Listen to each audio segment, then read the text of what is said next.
Hey guys, it's Penguin here, and welcome back to another gold making video.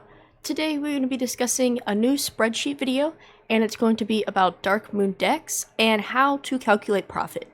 Now, keep in mind Darkmoon Decks are one of the harder items to actually calculate with a formula because of the high amount of RNG. However, we have done some math, and I have created a spreadsheet to hopefully help you all to see if Darkmoon Decks are actually worth it. So, currently, I am on my inscriptionist, and I actually already have some stuff made because I've been doing this for a while, but I'm going to offload this to our bank as well as put all the inks away to make sure I am not using anything outside of from the video. So I'm going to deposit all this, and I'll be right back. Alright guys, so we cleared our inventory, and currently all I have in my inventory is the Death Blossom and the Nightshade that we're going to be using, as well as some extra crafting materials. But all my inks and extra cards are put away. So the next thing you're going to want to do is open up the spreadsheet, and you will want to go to the Darkmoon cards section. Now, if you do not have the spreadsheet already or you don't know about it, it'll be in the description below. It is called WoW Vendor Shuffles, and there will be plenty of tabs. Once you open it, just look for Darkmoon cards. If you want to actually edit this for yourself, you will have to go to File, and you will have to make a copy, and you will want to save it to your Google Drive.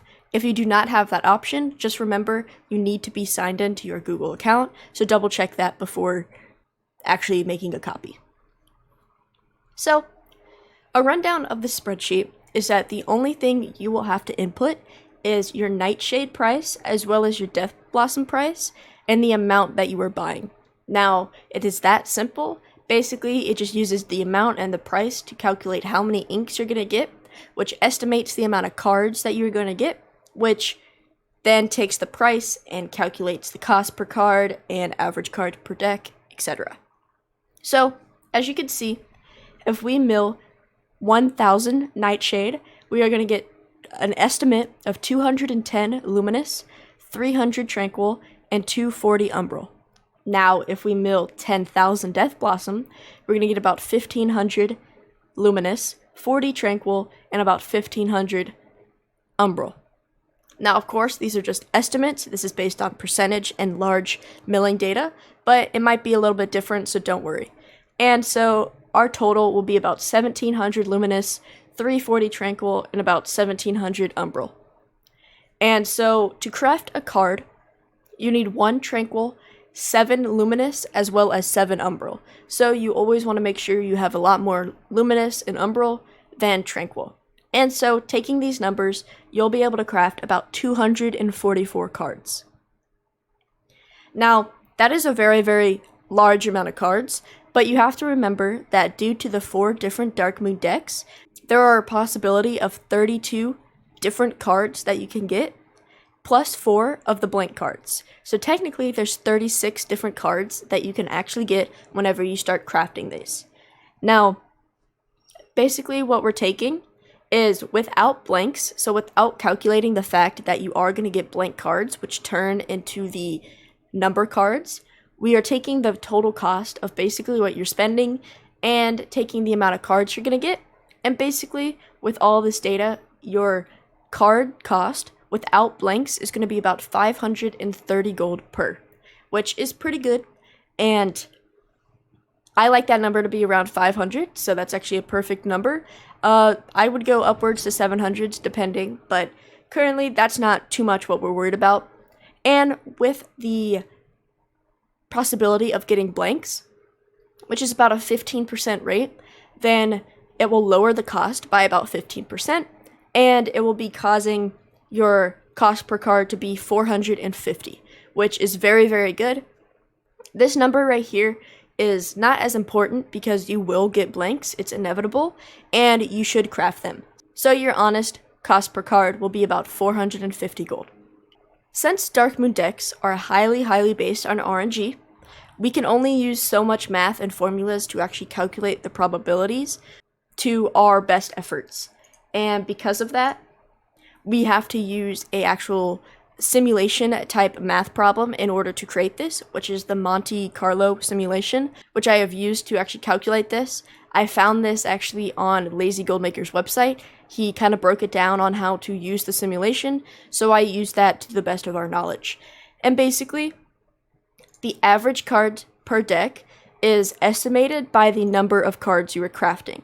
Because realistically, the more cards you're going to craft, the more chances you are of having the exact amount of cards you need, which then lowers your average card per deck cost. So, for example, if we added zeros to all of these, as you can see, our number of cards increase drastically, and our cards per deck decreases drastically as well.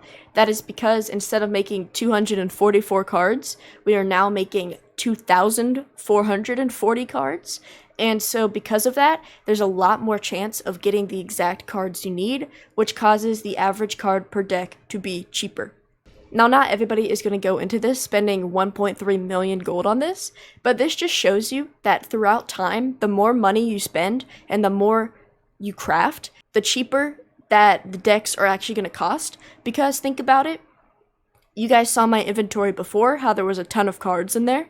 Now, that was from one situation of milling, so if I kept those and I use that to this advantage and use those whenever I mill more, I will keep cutting my cost because I will keep having extra cards left over, which allows me to cut down on my profits. So start small. However, a smaller investment is going to cause more expensive decks, and the more you spend, the cheaper it will get. However, because we're not going to be spending that much, I'm going to remove the zeros, and as you can see, it goes back to 16 average per deck. Then we take that average per deck and multiply it by the cost per card, and that is how we get our average cost. So with blanks, an average cost per deck with this amount of price will be about 7.5k, which is pretty good, because if we go onto TSM and we look at Darkmoon Decks, currently the cheapest deck goes for about 7.6k, and everything else hovers around 10 to 15k, and then the highest one goes for 24k. So if we look at that with an average of about 7.5k, all the decks will make profit. Repost might lose a tiny bit, however, everything else is above that, so it is actually very, very good. So what I have done is I have bought 8,000 Death Blossom, as well as 650 Nightshade. So I bought 650 Nightshade, 8,000 Death Blossom. Now, to come up with these numbers, basically I just played around with how much I want to cost, and I wanted to keep the cost a little bit under 100k because I thought that was a reasonable investment. Of course, if your prices are different, you're going to have to play with the numbers, and generally you will want to stick around a 1-to-10 ratio between Nightshade and Death Blossom. However, I changed it a little bit slightly. As you can see, it's not exact. However, this is just what I'm doing for this video. So with this, we are estimated to make about 190 cards, and we are going to be making about 16 cards per deck, and our average cost of our deck is going to be about 7.2 thousand gold. So we're going to keep that in mind, and the first thing we're going to be doing is just milling everything and see what we get from it. So I will be back once everything is milled.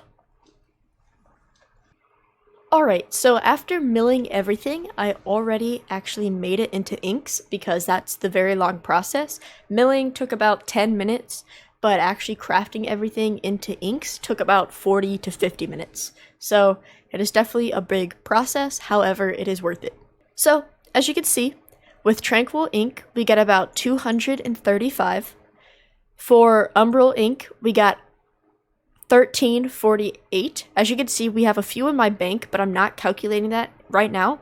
So we got 1348. And for Luminous ink, we got 1263.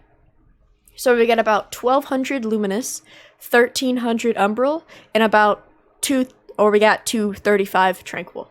So if we look at our estimate, we got a little bit more Tranquil than what we were expecting. We got about the same amount of Umbral, and we got about 100 less of luminous. So this was actually a pretty good estimate. I was only about 100 off with one of the inks, and we actually got a lot more tranquil, which is very, very nice. Now, as you can see, I have about 5 more umbral ink in my bank, and I have about 190 more luminous ink in my bank. And if we open up the inscription, as you can see, I can create 193 cards. Now, our estimate was 190, and actually, we would be getting a little bit less than this. We would probably get about 180 something, due to us only having 1263 ink. However, since we have that 190 in the bank, it is making us craft a little bit more. However, I will make sure in this example to only craft 190 just to see what we have. So we're going to craft the 190 right now. It's going to take another 6 minutes, and as you can see, basically I will just be starting to get random cards. So I will come back and organize after we receive the 190 cards, and we will look to see what we get.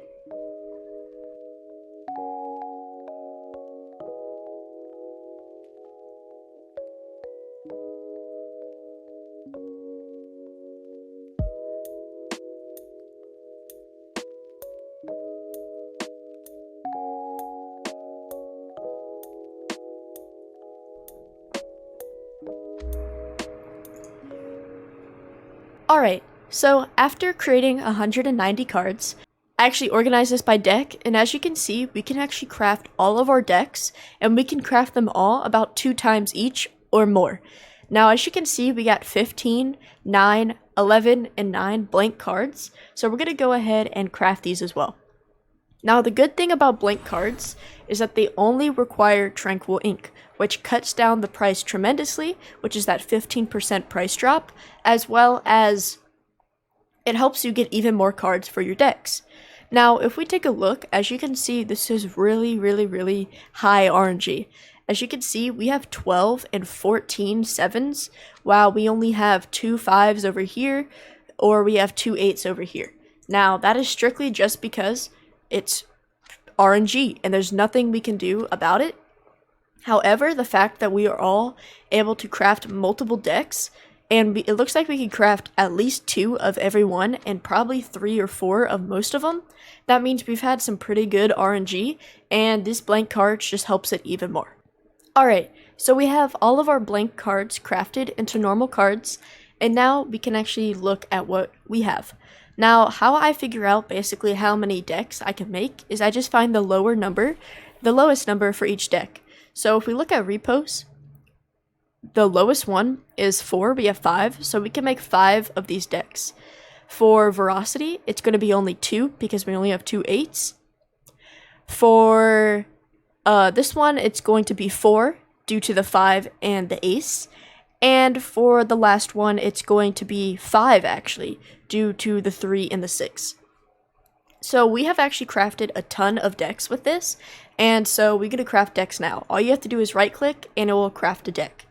Now keep in mind, I do have possible cards in my bank, so I'm only going to craft decks until I actually run out it.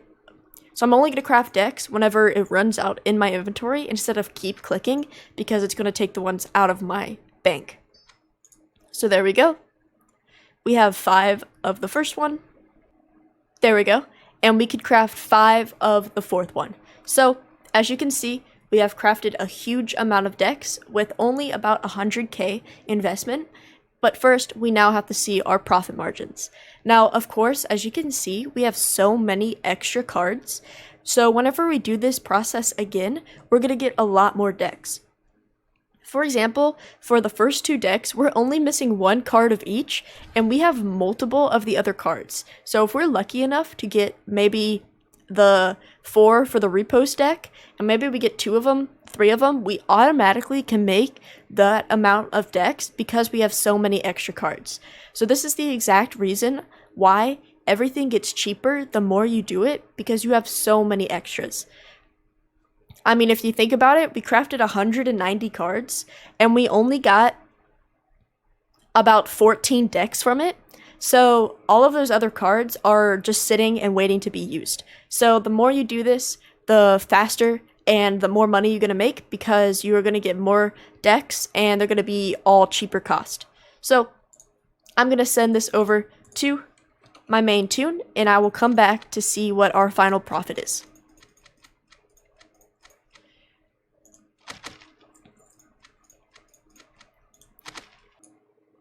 Alright, so we have all the decks that I just sent over. And if we begin to post them, as you can see, we are already making 60k just on 4 of one of the decks. Now that is already over half of what we spent, but we're just going to go ahead and post it. And there we go. After posting these 2 decks, right now they are the most expensive. However, we have already made a 10,000 gold profit because we have made 50k from the other one, and this is also another 50k, and we spent about 98 gold. So this is already profit just off of that. With an addition to this brings our total to about 140,000. And lastly, with these decks, it's going to bring our total to about 2,000 basically. So we were basically able to double our gold by crafting decks and just investing. Now, the more you do this, once again, the cheaper and the more decks you're going to make. As you saw, we have so many extra cards, and also I currently have extra cards in my bank from my previous milling session. So actually, if I took those plus the cards that I'm actually in my inventory right now, I probably can make a few more decks and make my profit margins even bigger. Now, just a tip for y'all. For this video, I quickly just posted them all to show the exact profit. However, I would not do this traditionally. I would only post maybe 1 or 2 because once again, these are Shadowlands items and they are very, very competition heavy. So you're going to be getting a lot of undercuts and you're going to be getting a lot of sales if you can keep being the cheapest on the auction house. So you will have to do a lot of cancel scans to actually ensure that you are the first spot. And so because of this, I would only post maybe 1 or 2, depending on how frequently you can cancel, so you can get the most sales possible without wasting too much of your deposit gold. So yeah, guys, that is basically the spreadsheet. As you can see, basically, what you will want to do is just import your price and your amount, and it will give you an average cost per deck. Make sure that kind of lines up with most of your deck prices. For example, if most of your decks are below 15k and your average cost would be about 16k, however, you do have that 4th deck, which is the most expensive at 30k, I would probably not go that route. Or, of course, you could attempt, but maybe wait for your prices to go down a bit or go up with your deck prices because that would be really, really risky. But as you can see, most of our decks were above the 10,000 mark, and the average cost was only about the 7,000 mark, so we were guaranteed a pretty good profit. And actually, from the spending of the 98k, we have made about a little less than 200k. So we basically were able to double our gold with this method. Now, just to sum it up, I have a few points right here, but just to ensure that you know and you remember that Darkmoon decks are highly RNG based, and so we can only calculate probabilities, however it is not exact. Also, because of this, and because of the milling rates, you will want to ensure at least, it doesn't have to be exact, but about a 1-to-10 ratio with Nightshade and Death Blossom. As you can see for this example, we didn't do the exact 1-to-10, however, we did something that's kind of around it to ensure that we do get the best profits out of our margins. So you might want to play with that number, find the best for you, but you want to have about a 1-to-10. Also, once again, remember that the more you spend and the more you craft, the more profit you're going to have with the extra cards, and you will have more cards to deal with, so your average cards per deck will go down, as well as having more extra cards for the next time. You will be able to save a little bit of gold. So yeah, guys, thank you so much for watching. I hope this video helped. This is a little bit more of a complicated spreadsheet due to the RNG factors and everything like that. However, I hope this helps you decide if you actually want to get into the Darkmoon deck. I firmly believe that these decks will keep selling throughout patch 9.0.5, and who knows, maybe we'll get different ones, different trinkets at 9.1. We really don't know anything about that yet. However, throughout this patch currently, which is 9.0.5, I believe this will still sell very, very well. So yeah, guys, thank you so much for watching. Make sure you join the Discord down below. We have gold updates, we do giveaways, and we just hang out. Also, make sure you check the Twitch down below. I am live streaming 4 days a week, Sunday, Monday, Thursday, and Friday, and from 8 to 11 EST. So make sure you check that out. And yeah, thank you guys so much for watching. Like, comment, subscribe, and have a good day.